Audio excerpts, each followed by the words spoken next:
तो हेलो दोस्तों, relies study पर आपका स्वागत है। तो कैसे हो सभी को मेरा नमस्कार। तो चलो आज एक और टॉपिक स्टार्ट कर देते हैं जो कि बुध से रिलेटेड है। 20 प्रश्नों की हमने सीरीज चला रखी है। अगर आपने ये पहले नहीं देखी है तो प्लेलिस्ट में जाके चैनल में जाके ये देख सकते हैं।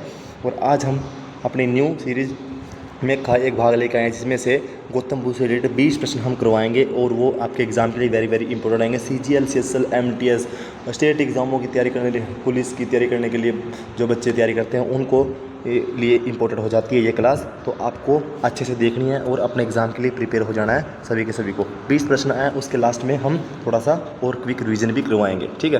तो चलो ज़्यादा टाइम वेस्ट नहीं करते, सीधा अपने टॉपिक पे आते हैं। वीडियो अच्छी लगती है तो वीडियो को देखना, अच्छे से लाइक करना। गौतम बुद्ध का जन्म कहाँ हुआ था, ठीक है। गौतम बुद्ध का जन्म कहाँ हुआ था? लुम्बानी, कुशीनगर, सारनाथ और राजगिरी। तो ये राइट आंसर अपना क्या हो जाता है? राइट आंसर अपना लुम्बानी में, ठीक है। उसके बाद अपना दूसरा प्रश्न हो जाता है, गौतम बुद्ध के पिता का नाम क्या था? गौतम बुद्ध के पिता का नाम बताना है आपने। आपके पास 5 सेकंड है, आप बता सकते हैं। बिंबिसार, शुद्धोधन, प्रसेनजित, अजातशत्रु। तो क्या था पिता का नाम? पिता का नाम था शुद्धोधन, ठीक है। ये आपको याद रखना है। उसके बाद गौतम बुद्ध की माता का नाम क्या था? गौतम बुद्ध की माता का नाम क्या था? ये आपको याद रखना है। महाप्रजापति गौतमी, यशोधरा, महामाया, आम्रपाली। तो क्या था? महामाया, ठीक है। ये आपको याद रखना, राइट आंसर हो जाता है गौतम बुद्ध की माता का नाम। गौतम बुद्ध के बचपन का नाम क्या था? गौतम बुद्ध के बचपन का नाम था राहुल, सिद्धार्थ, आनंद और डी ऑप्शन नागसेन। तो क्या है? ये आपका राइट आंसर हो जाता है सिद्धार्थ, जो कि आपके एग्ज़ाम के लिए इंपॉर्टेंट है 100%। ये 20 के 20 प्रश्नों में से एक प्रश्न आपके एग्ज़ाम में 100% प्रश्न आएगा। गौतम बुद्ध को ज्ञान की प्राप्ति कहाँ हुई थी? वेरी वेरी मोस्ट इंपॉर्टेंट प्रश्न है आपके एग्जामों के लिए। हर UPSC, CGL, CSL, MT हर एक के लिए इंपॉर्टेंट हो जाता है ये क्वेश्चन। गौतम बुद्ध को ज्ञान की प्राप्ति कहाँ हुई थी? सारनाथ में हुई थी, कुशीनगर में हुई थी, बोध गया में थी, वैशाली में हुई थी। तो इसका राइट आंसर हो जाता है अपना बोध गया में, जिसे गौतम बुद्ध को ज्ञान की प्राप्ति हुई थी। कौन से वृक्ष के नीचे? पीपल वृक्ष के नीचे। कौन से? पीपल वृक्ष के नीचे। कहाँ पे? बिहार में। कहाँ पे? बिहार में। बिहार में हुई थी, ये आपको याद रखना है। उसके बाद अपना अगला है, गौतम बुद्ध को किस वृक्ष के नीचे ज्ञान प्राप्त हुआ था? देखो मैंने अभी बताया ना, कौन से वृक्ष के नीचे? पीपल वृक्ष के नीचे। ये अपना क्वेश्चन हो जाता है, ठीक है। उसके बाद बुद्ध ने अपना पहला उपदेश कहाँ दिया था? वेरी वेरी मोस्ट इंपॉर्टेंट प्रश्न हो जाता है, very very most important. Gautam Buddha ने पहला उपदेश कहाँ दिया? राजगिरी, सारनाथ, वैशाली, कुशीनगर। तो ये अपना राइट आंसर हो जाता है सारनाथ में अपना पहला उपदेश दिया था। ये आपको याद रखना। बुद्ध के प्रथम उपदेश को क्या कहा जाता है? जो बुद्ध ने प्रथम उपदेश दिया था, इंपॉर्टेंट क्वेश्चन है, हर एक पे इंपॉर्टेंट क्वेश्चन है। 20 में से 20 प्रश्न इंपॉर्टेंट आपके एग्जामों के लिए। धर्म चक्र प्रवर्तन, महापरिनिर्वाण, संघ स्थापना, त्रिपिटक। तो इसको बोला जाता है धम्म चक्र प्रवर्तन, ठीक है। राइट आंसर धम्म चक्र प्रवर्तन इसको बोला जाता है। उसके बाद अपना 9वां प्रश्न है, गौतम बुद्ध के अनुयायियों के संगठन को क्या कहा जाता है? गौतम बुद्ध के अनुयायियों को संगठन को क्या कहा जाता है? सभा, संघ, समिति, परिषद।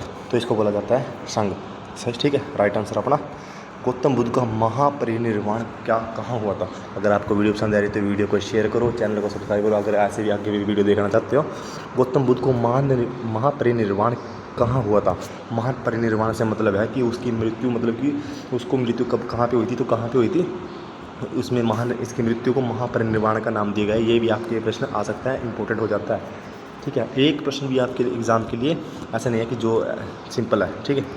बोध गया, सारनाथ, कुशीनगर और वैशाली। तो कुशीनगर में इसकी महापरिनिर्वाण हुआ था, ये आपको याद रखना है। उसके बाद हमारा 11वां प्रश्न है, गौतम बुद्ध धर्म के 3 रत्न कौन कौन से हैं? बुद्ध धर्म के 3 रत्न कौन कौन से हैं? बुद्ध धर्म के 3 रत्न कौन कौन से हैं? संघ, बुद्ध धर्म और संघ। ये अपना ए ऑप्शन राइट आंसर हो जाता है, ठीक है। आपने याद रखना है बुद्ध धर्म और संघ।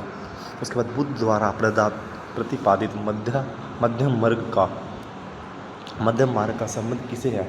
अत्यधिक भोग और कठोर तपस्या के बीच का मार्ग, युद्ध और शांति के बीच का मार्ग, राजा और प्रजा के बीच का मार्ग, धर्म और राजनीति के बीच का।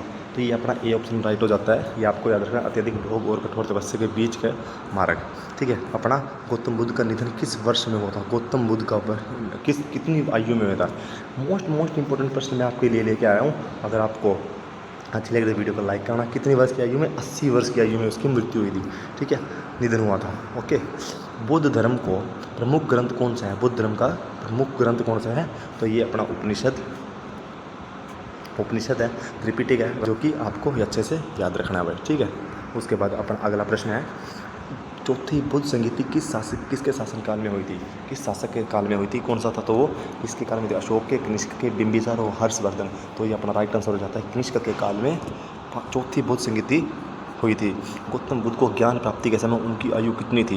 वेरी वेरी मोस्ट इंपॉर्टेंट प्रश्न है आपके एग्जाम के लिए। गौतम बुद्ध को ज्ञान प्राप्ति कितने वर्ष की आयु में हुई थी? तो 35 वर्ष की आयु में उनको ज्ञान की प्राप्ति हो गई थी। ये भी आपको आंसर अपने एग्जाम में अगर आता है तो 100% लगा के आना। वेरी वेरी मोस्ट इंपॉर्टेंट प्रश्न हो जाता है आपके एग्जाम के लिए, ठीक है। उसके बाद गौतम बुद्ध की पत्नी का नाम क्या था?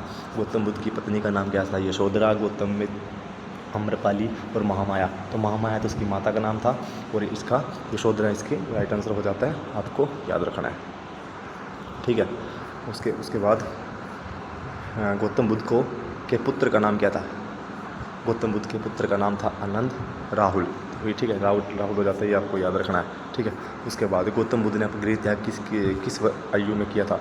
घर को त्याग किया था कितनी आयु में? तो 29 वर्ष की आयु में उन्होंने घर को त्याग दिया था, ये आपको याद रखना है। उसके बाद गौतम बुद्ध के गृह त्याग की घटना को क्या कहा जाता है? इसको क्या कहा जाता है? महापरिनिर्वाण, धम्मचक्र संस्थापना और महाभिनिष्क्रमण। तो इसको बोला जाता है महाभिनिष्क्रमण बोला जाता है। इसको मृत्यु हुई थी, ये आपको याद रखना। ये संस्थापना और ये आपका धम्मचक्र प्रवर्तन। मैंने पहला प्रश्न सेकंड प्रश्न करवाया था। ये भी इंपॉर्टेंट क्वेश्चन जो आपके एग्जाम के लिए वेरी वेरी मोस्ट इंपॉर्टेंट हो जाते हैं। उसमें से इनमें से भी गौतम बुद्ध ने गृह त्याग किया था कितने वर्ष में? 29 वर्ष का। गृह त्याग की घटना को क्या कहा जाता है? महाभिनिष्क्रमण, ठीक है। ज्ञान प्राप्ति किस आयु में हुई थी? 35 वर्ष की आयु में, मतलब कि 29 के बाद, ठीक है। 35 वर्ष की आयु में। प्रथम उपदेश कहाँ दिया था? प्रथम उपदेश दिया था इसने, प्रथम उपदेश का नाम क्या है? धम्मचक्र प्रवर्तन, ठीक है। प्रथम उपदेश कहाँ दिया था? सारनाथ में। महापरिनिर्वाण कहाँ हुआ था? कुशीनगर, मतलब कि इसकी मृत्यु कहाँ पे हुई थी? पत्नी का नाम क्या था? Yashodhara, very very most important. और पुत्र का नाम क्या था? राहुल, ठीक है। उसके बाद अपना बौद्ध धर्म के 3 रत्न। बौद्ध धर्म के 3 रत्न कौन कौन से हैं? बौद्ध धर्म के 3 रत्न है बुद्ध धर्म, संघ, ठीक है ये। और अपना अंतिम प्रश्न है आज का, जो कि चौथी बुद्ध संगीति किसके काल में हुई थी? तो कनिष्क के काल में हुई थी। तो ये अपने आज की क्लास थी जो कि आपने कर लिया। इससे रिलेटेड प्रश्न अगर आपके एग्जाम में आते हो तो इस प्रश्न वीडियो से 100% आएंगे, आपको अच्छे से देख के चले जाने हैं और बुद्ध से रिलेटेड प्रश्न 100% आएंगे। तो तब तक के लिए सभी के लिए पढ़ते रहना, खुश रहना, स्वस्थ रहना, माता पिता का ध्यान रखना। जय हिंद, जय भारत।